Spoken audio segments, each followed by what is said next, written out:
Hello everyone, I am your host Roy Clem, producer and creator at Time Hatch Studio, taking you on a time-traveling journey and adventure today, looking at my very own Chrono Trigger sequel concept game using RPG Maker 2003 called Chrono Trigger Purging.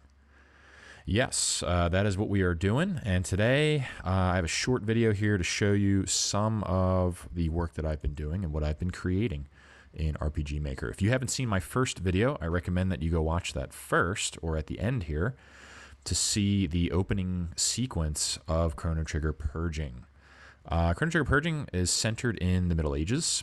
It is after the plot and timeline of the original game, and it centers around the protagonist Frog, otherwise known as Glenn, the amphibian humanoid.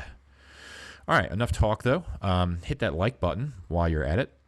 Go ahead and subscribe, because I know by the time we're done this video, you're going to want to do that anyway. All right, so let me explain what we got going on. So I'm going to explain a few things here as if you've never used RPG Maker at all. I've noticed online right now that I don't see a whole lot of work being done with this, but I figured out how to do some cool things that I want to share with you. So right now what we have is the creator screen. We're in event mode, so you can see I have various events programmed in, and let's go ahead and start the game. So I'm going to show you my test zone. All right, so here we go.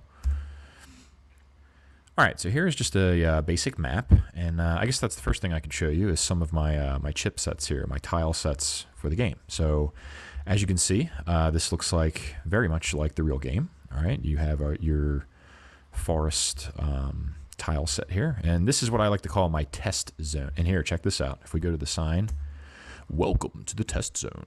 All right, so this is where it's like just a small map that I programmed to test out, you know, gameplay and trial run stuff. All right, you probably noticed this robot up here. So we have our R6 series robot here, and he is kind of my switch operator. So in a minute, I will show you what he does. Actually, I'll show you now. So what I've programmed him to do right now is to add other playable characters to my party. So let me go to my menu, and here you go. So when you start the game, if you watched my first video, you see that I have made the medieval troops as playable characters. So shout out to little Final Fantasy here. You got Vix and Wedge, which is really a shout out to Star Wars, obviously.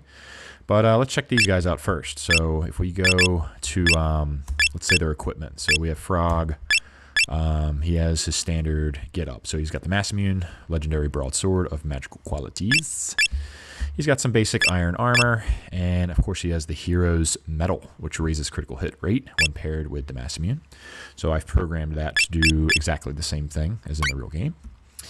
Let's check out Vix. Okay, so these guys are just playable characters in the beginning. All right, I decided to give them a spear. Thought that would be cool, and I'm going to show you my character sprite making process in a second behind them. Long spear, very simple, and they just have basic armor as well.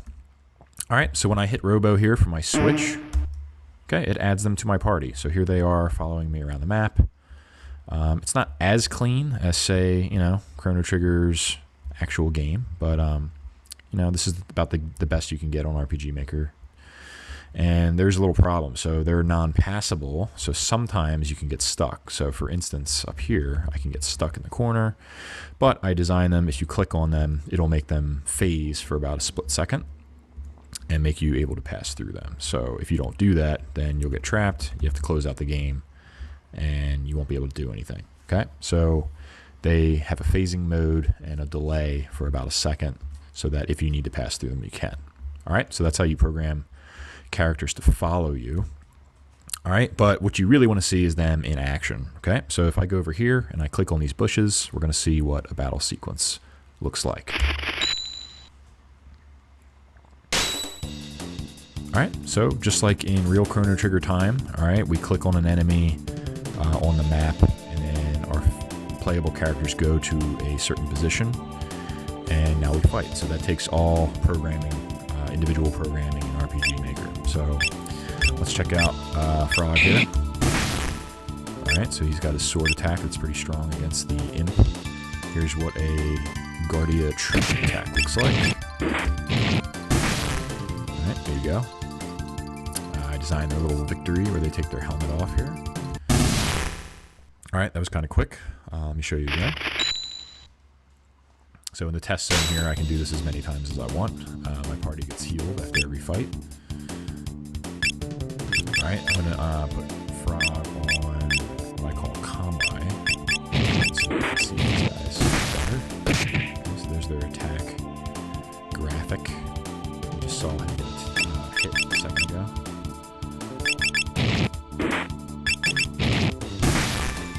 Alright, there you have it. So their attack is a little bit weaker against these imps as opposed to Dog. Alright. And that's about it. So that's what they look like in battle. That's their battle graphics. And let me switch screens here. So basically my way of making these sprites, I'm old school, so I actually just use paint. Alright, so here's what I did. My sprite making process is typically I start with just a regular sprites from the game. And then I find either a pose or an action that looks close to what I'm looking for. So for example here, all right, I have magus sprites on the screen. And if I zoom in, I can find the sprites that I used for the troops. So let's zoom in right here. All right, so right here is the sprite, magus sprite, that I based my troop off of. All right.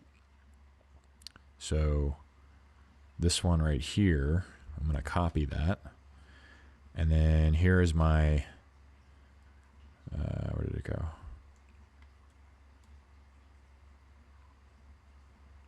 All right, here's my troop sprites. Okay, here's the ones that I created. So these are the original sprites from the game. These are 4 sprites that I made from scratch. And again, I'm old school. I like to just keep it real with paint. It's just very simple and basic to me. I feel like every time I try to use a more updated or recent program, it's just like way too complicated. So love it or hate it, I'm old school like that. So let me flip this the right way. So as you can see here, all right, very similar. So I used basically a sprite from the game to base my own design off of. All right, and then it's just a basic process of changing the colors or cutting and pasting. So I cut and paste from some of the troop sprites over top of some of the magus sprites. All right, how about this guy over here? So this guy is obviously a different pose. So let's go back to our magus sprites. I don't know why my screen doesn't want to work. There we go. All right, and let's see, where did we... All right, it looks like this one right here is probably what I used for that. So if we compare these two, all right, there you go. So if you look at, you know, Magus's arms here with his scythe in his hand, all right, that's exactly what I copied with a little bit of editing for my own sprite. So this arm here is very similar, but they have shoulder pads on. So I added shoulder pad. And that's about it. So that's a little bit of my sprite making process.